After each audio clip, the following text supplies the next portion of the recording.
Lots to break down this hour. We're going to do that comprehensively here. So let's bring in our panel. With us now is retired U.S. Navy Admiral and Senior Fellow at the Foundation for Defense of Democracies, Mark Montgomery, and Will Todman, Senior Fellow in the Middle East Program at the Center for Strategic and International Studies.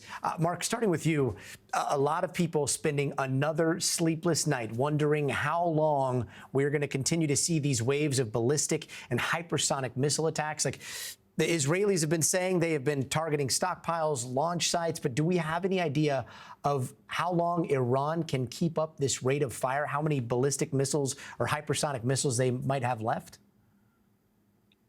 So Iran does have a good number of ballistic missiles to begin with at the start of the conflict, but their limitation is probably more on launchers and the immediate support structure that allows you to launch a missile. That's why you're seeing much smaller numbers in their launch in their launch windows of more like 100 to 150, for a total of about 350 over the first 3 nights.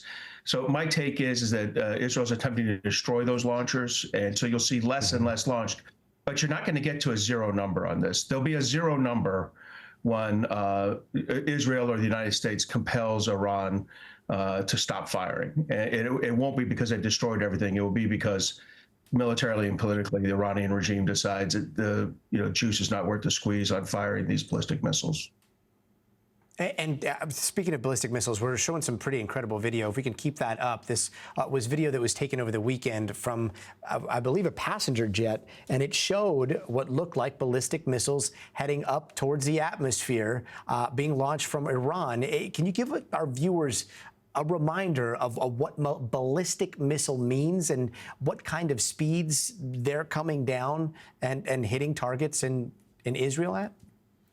Sure. These are almost all medium-range ballistic missiles, being fired. So they have a range of about 1,000 to 3,000 kilometers. So they easily reach from anywhere in Iran to anywhere in Israel.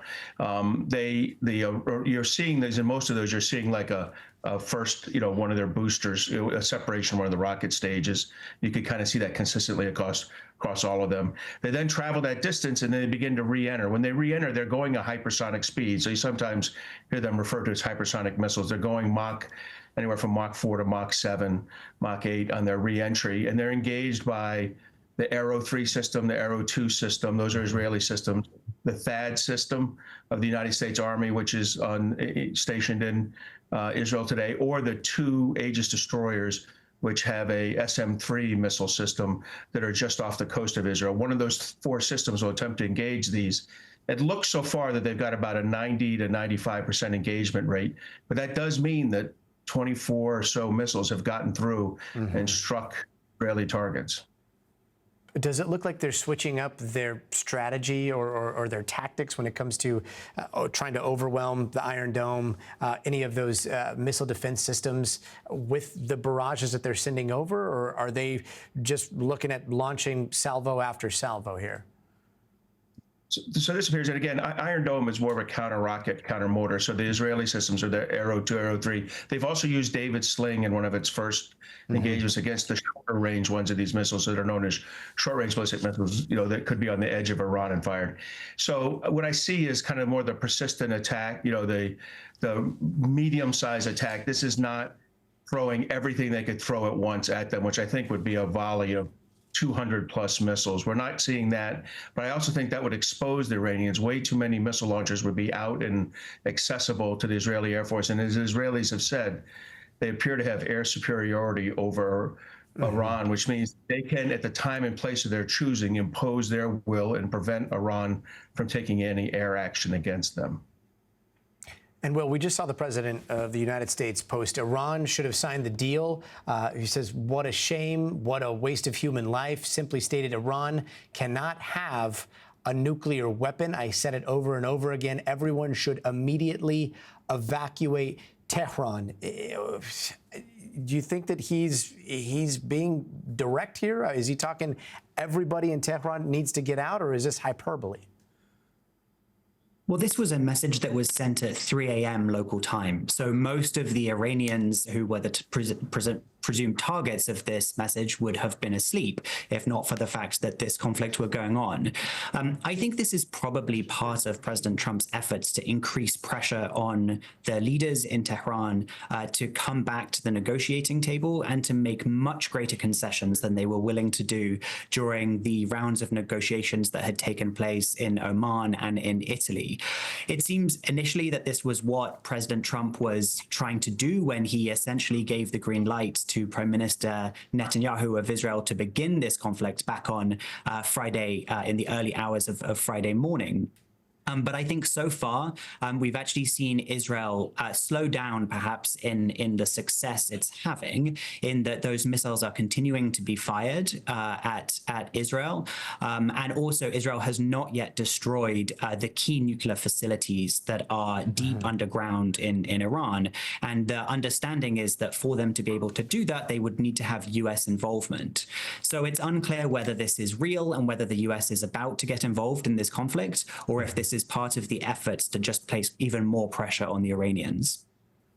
Yeah, and turning back to that nuclear question and the dismantling of the program there, as well as these missile sites for these ballistic missiles. Mark, Israel, you were just talking about how they're claiming aerial superiority in Iran. What's that going to mean in the coming days when it comes to hard strikes on some of these sites? You know, Will's exactly right. I mean, they have not been able to destroy the one site they'd really like to. They've hit Natanz very hard. Natanz is where they do their 5% enrichment of 15,000 centrifuges. The pictures I've seen show, overhead imagery, show a lot of damage there. They've hit Isfahan, which is a uranium conversion facility, a lot of damage there.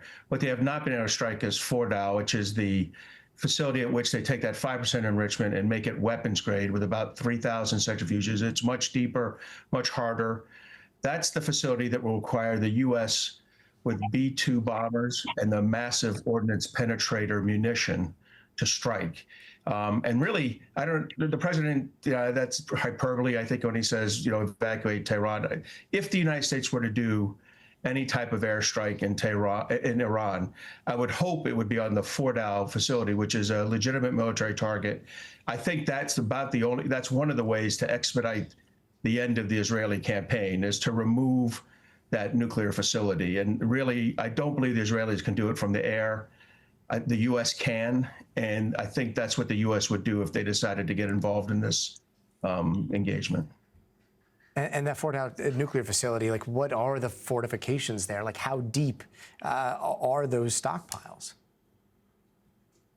Deep. I mean, and the Iranians are kind of world-class at concrete, and there's other materials in well. It is a very bunkered, it's a heavily fortified facility. It's not that it has impressive air defense around it anymore. It's purely the physical act of striking and getting a weapon deep enough in there. The United States designed a weapon for this. It's a 30,000-pound weapon. Most of the weapons, the most significant weapons you've normally seen dropped in combat, are around 2,000 pounds. And this weapon's 30,000 pounds. So a number of them do a lot of damage and be able to penetrate the kind of depths that are of concern here, likely. And so from my perspective, that's where the U.S. is needed. The U.S. is not needed anywhere near Tehran. And as I said, I think that was a bit of rhetoric from the president. And Will, the U.S. has been saying in the past, last week at least, that we will respond if Americans are targeted. We're seeing that change today, the president declining a direct answer on this. But what do you think it would take to see American involvement in this war? If there was a residential building hit, or we started to see Americans living in places like Haifa accidentally getting hit by one of these missiles, or are we talking actual U.S. military installations in and around Israel? Well, the understanding had been that one of the options that Iran had to retaliate against the U.S. would be to try to target some of those U.S. positions in the Arab Gulf. This is where places like Qatar and Saudi Arabia, where there are large numbers of U.S. troops stationed. And I think that was part of the understanding was that Iran might try to go there because it's easier for them to hit those targets than it is some of the targets in Israel, given all of the defenses that it has. But I think, ultimately the red lines haven't been very clear from the US, and they have been shifting. Initially, President Trump said that he didn't want to see an Israeli action taken unilaterally against Iran. And then after Friday, he then said that he knew about it and has been making increasingly supportive statements about it. So I think his calculus is changing as this conflict is going on, as the facts on the ground are changing, and as Israel is growing even bolder, talking more openly about potentially pursuing regime change in Iran. I think this is the information that the president is receiving is likely changing his calculation here. But one interesting piece is that there is a large part of his own party who are strongly against this action and US involvement in this war. A lot of those who favor the America First agenda really do not want to see any kind of US involvement in what could be a really protracted and incredibly difficult conflict in the Middle East.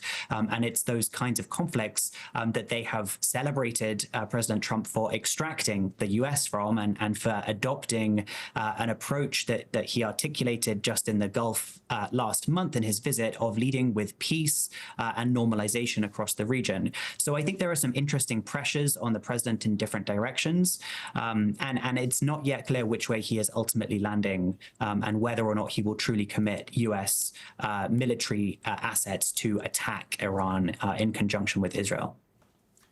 And Mark, when it comes to the question of proxies, we haven't really seen full-scale involvement from the Houthis, from Hezbollah, but some of these proxies also have access to, if I correct here, ballistic missiles, as well as tens of thousands, in the case of Hezbollah, of rockets, right? Do you think that we could see them come into this conflict in the coming days, or have the arsenals that we've traditionally believed Hezbollah has had been neutralized in other campaigns? Well, if not military, neutralized politically. So I think this is the end result of the last few, 18 months of war, where Israel has really punished Hezbollah. They punished Hamas. I don't think Hamas would have been a part of this in any case. They've struck hard at the Houthis, and the Assad regime collapsed. So what reasonably could be used against them are attacks from the Houthis, which may occur. It's been pretty light so far, or attacks from IRGC proxy groups in Iraq. Those are the two groups that I think could strike. I think both of them are kind of heads down right now. It appears that Israel is willing to strike most any military target they see available. So I think those guys are staying heads down. It really is a sign of the weakness of the Iranian position in the region, that their proxies are not willing to do much to help them, because one would have expected, if this had happened 2 years ago, that there would have been quite a bit of regional proxy action against Israel retaliation. Yeah, Will, I do want to ask you, I mean, there's been so much talk about, or maybe wishful thinking about, whether we could see an uprising or a revolution in Iran. Do you think that's realistic here? I don't think it's realistic at this point. I think, typically in the early stages of a conflict like this, you see more of a rallying around the flag effect. And although a large number of Iranians are certainly no fans of the regime, I think it's unlikely that we will see a serious domestic uprising against them at this stage. Having said that, this conflict could go on for a long time, depending on exactly how Israel defines its objectives here. We could be talking about weeks or months of conflict. This is a country of 90 million people. It's on a completely different scale to the countries that Israel has engaged with militarily over the last 18 months, although I agree completely with what Mark said about just the degree to which all of those proxies and partners have been downgraded. But I think I am not seeing many signs from Iranians at this stage that they're interested in rising up against that. But many of them, certainly are no fans of the regime and are probably very critical of the steps that Iran has taken. They wanted to see a deal with the US that would have allowed for an economic opening in Iran and for the country to be better integrated into the region. And as the chances of that seem to be slipping away, I think we will see, Iranians, questioning the steps that their leaders have taken. But at the moment, they are a country under attack from a foreign enemy, and we have seen Israel has struck residential areas. We saw the footage earlier of them striking the state-run TV program. So I think for many Iranians, this feels like an attack on all of them at this stage. Mm-hmm. Yeah, and we are monitoring reports of airstrikes hitting Tehran and around Iran right now. We've been showing those images of the skyline at Tel Aviv. It seems like tonight has been relatively calm.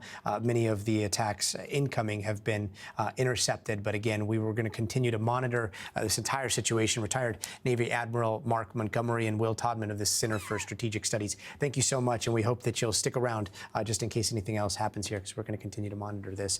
Also breaking tonight, federal murder and stalking charges officially filed against a man accused in the political